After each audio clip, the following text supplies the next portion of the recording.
Olá, pessoal! Eu sou a professora Ângela e o tema da aula é valor máximo e valor mínimo de uma função quadrática.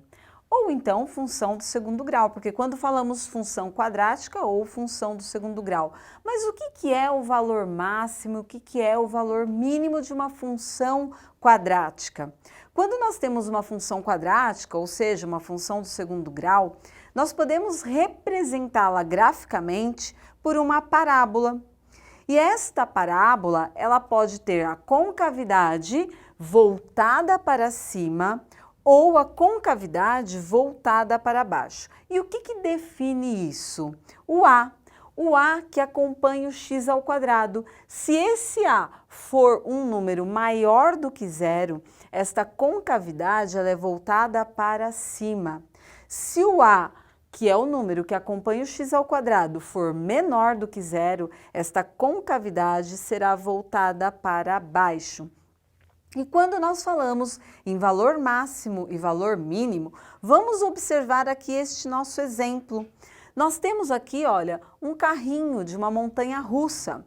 Quando ele desce, percebam que ele chega aqui, olha, num ponto mínimo e depois ele começa a subir.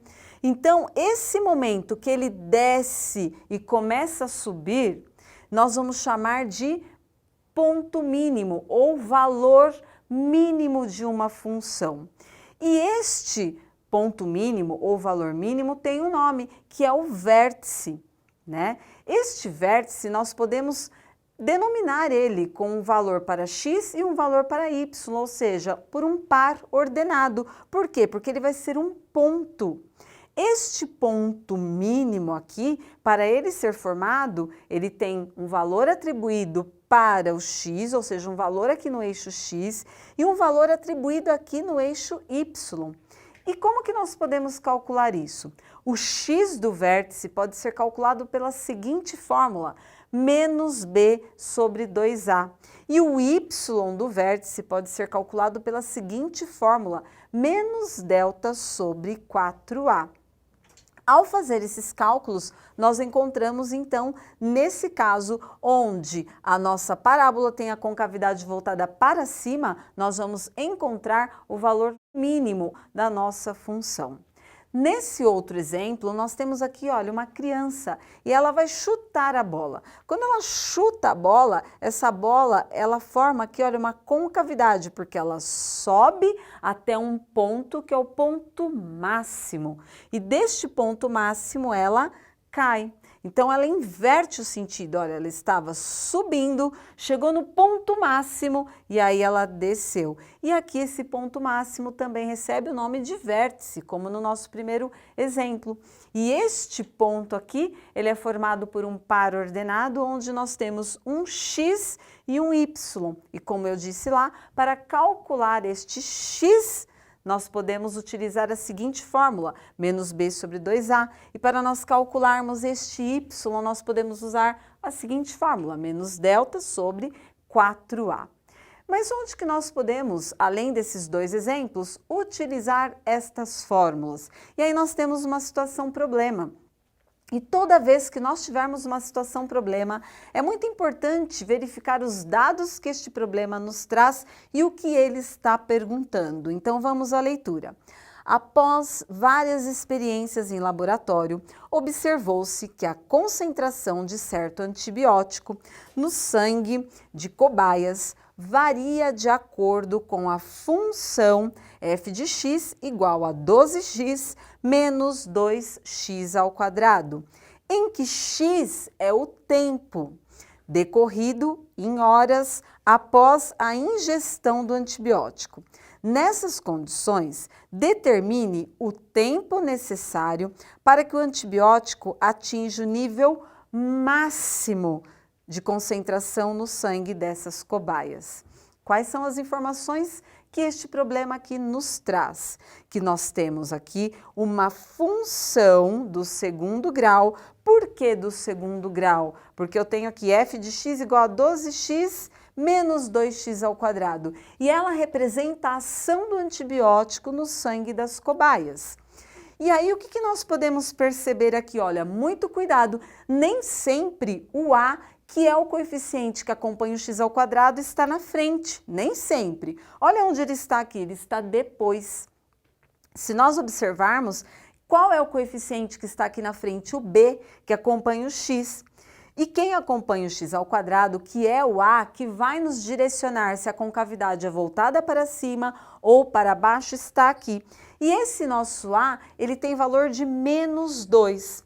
Quando o a for menor do que zero, o que acontece com a nossa concavidade? Ela é voltada para baixo. Então, nesse caso, o que nós queremos saber? Qual é a pergunta aqui? Olha, determine o tempo. E o tempo é quem? O x. Qual das duas fórmulas que nós vamos usar? X do vértice ou y do vértice? O tempo é o x. Então, nesse caso, para resolver este problema, basta nós utilizarmos esta fórmula, substituindo os dados que nós temos na função. E quais são esses dados? Os coeficientes. Coeficiente A, que acompanha o x ao quadrado, que é menos 2. Coeficiente B, que é o 12. E o C nós não temos, que é o 0. Como nós vamos calcular x do vértice? Nós temos que x do vértice é menos b sobre 2a. Então, vamos substituir aqui, olha, x do vértice é igual a menos b sobre 2a. X do vértice vai ser igual a quem? O b é 12, porém na fórmula nós temos menos, então ele fica menos 12. Sobre 2 vezes o a. Quanto que é o a? O a é menos 2. 2 vezes menos 2, menos 4. E aí nós temos menos 12 sobre menos 4, uma divisão. Menos com menos, vamos fazer a regra de sinal, porque é uma divisão, menos com menos, mais 12 dividido por 4, 3. Voltando à pergunta do nosso problema, lembrando que ele nos traz que o x indica o tempo. Então, a pergunta é o seguinte: determine o tempo necessário para que o antibiótico atinja o nível máximo de concentração no sangue dessas cobaias. Então, foi feita a ingestão de antibiótico. Vamos utilizar aqui esta parábola para nós fazermos essa observação. Foi feita a ingestão de antibiótico. Após a ingestão deste antibiótico, ele atingiu um nível máximo. Mas quanto tempo demorou? Lembrando que o tempo é o x. Quanto tempo? 3 horas. Então, esta curva atingiu o ponto máximo em 3 horas. E aí, depois, ela começa a diminuir. Resumindo, nesta aula, vimos o valor máximo e o valor mínimo de uma função quadrática. E para nós calcularmos o valor máximo e o valor mínimo de uma função quadrática, nós vamos calcular o vértice. E este vértice é um ponto. Este ponto possui um x e um y. Este x nós podemos encontrar utilizando a seguinte fórmula: menos b sobre 2a. E o y, menos delta sobre 4a, originando o x do vértice e o y do vértice. E esta foi a nossa aula, espero que vocês tenham aprendido e gostado. Não esqueça de tirar uma foto, ela pode ser importante aí para os seus registros. Muito obrigada e até mais!